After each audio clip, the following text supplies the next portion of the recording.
Ang laban sa pagitan ni Carl James Martin at Carlo Dimisilio ngayong May 16 sa Taguig City ay isang mapanganib na tune-up fight at hindi isang madaling lakad para kay Martin.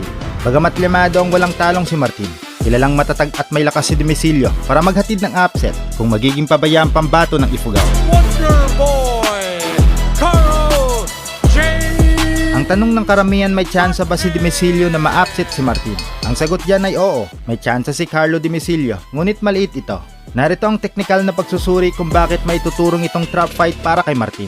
Kahit may 12 talo na si Dimisilio, ang karamihan dito ay naganap sa labas ng bansa, gaya ng Japan at Thailand, laban sa mga di-kalibring boksingero. Sanay siya sa bugbugan at matigas ang panga.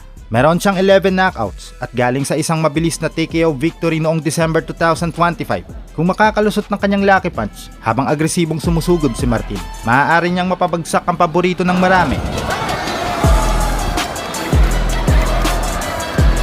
Talagang pinag-uusapan ng kampo ni Martin ng mga titulong pandaigdig laban kina Naoya Inoue at Junto Nakatani. Matapos ang labang ito, kung mawawala ang focus ni Martin at maliitin si Dimisilio, doon madalas nangyayari ang malaking boxing upsets.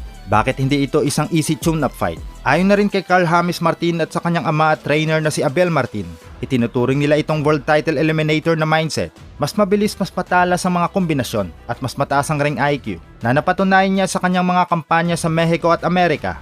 Ang laban ay itinakda para sa 12 rounds. Paborito sa mas bata at mas sariwang stamina ni Martin, kumpara kay Dimisilio na marami nang tinanggap na bugbog sa kanyang karera. Inaasahang mananalo si Martin sa pamamagitan ng huling bahagi na stoppage o TKO. Gayunpaman, kailangan niyang mag-ingat sa mga counter-punching ni Dimisilio sa mga unang 4 na round.